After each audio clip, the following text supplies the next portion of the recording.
بسم اللہ الرحمن الرحیم۔ حکایت ہشتم، آٹھواں قصہ۔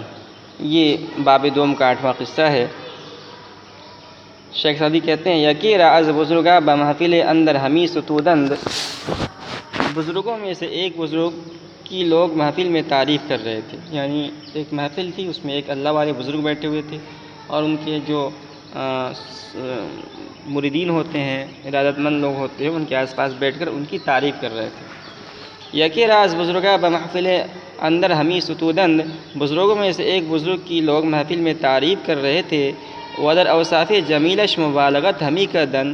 اور اس کی عمدہ اوصاف میں مبالغہ کر رہے تھے۔ جیسا کہ عام طور پر ہوتا ہے کہ پیر تو اڑتا نہیں ہے، لیکن مریدین ان کی اتنی تعریف کرتے ہیں کہ اس کو اڑا دیتے ہیں، ہمارا پیر تو ایسے ہیں ایسے ہیں، تو ان کی تعریف میں مبالغہ کر رہے تھے۔ سر برآورد و گفت، تو ان بزرگ نے سر اٹھایا اور کہا من عالم کہ من دانم، کہ میں خود ہی جانتا ہوں، کہا میں ایسا ہوں کہ میں خود ہی جانتا ہوں۔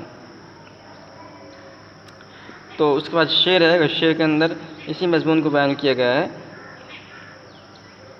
کہ کفیت اذن، یہ عربی شعر ہے، کفیت اذن یا من یعد محاسنی،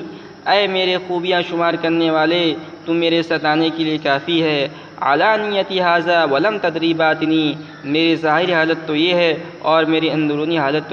تو جانتا نہیں۔ مطلب یہ ہے کہ بزرگ نے کہا کہ تم میری ظاہری حالت دیکھ کر میری تعریف کر رہے ہو، لیکن میں خود جانتا ہوں کہ میں کتنا بڑا بزرگ ہوں، میرے اندر کتنے صفات ہیں، اس لیے کہ تم میرے ظاہر کو دیکھ کے میری تعریف کر رہے ہو، لیکن میرا باطن کیسا ہے تو میں خود ہی جانتا ہوں۔ شخصم بچشم عالمیہ خوب منظر است،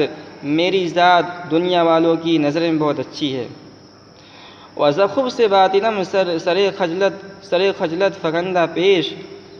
اور میرے باطن کی گندگی کی وجہ سے شرمندگی کا سر جھکا ہوا ہے۔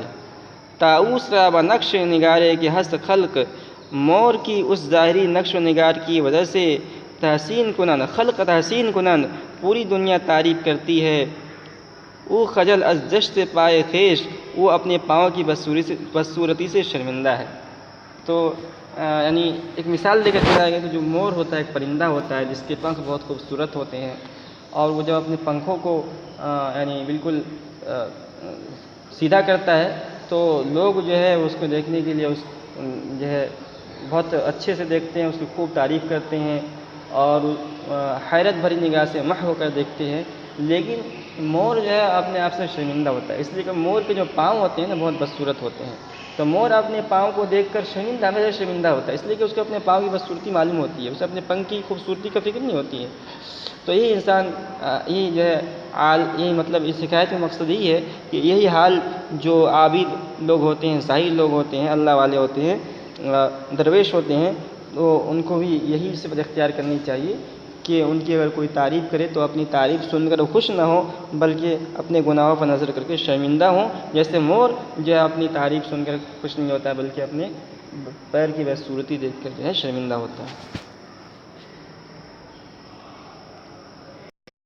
هذا القرآن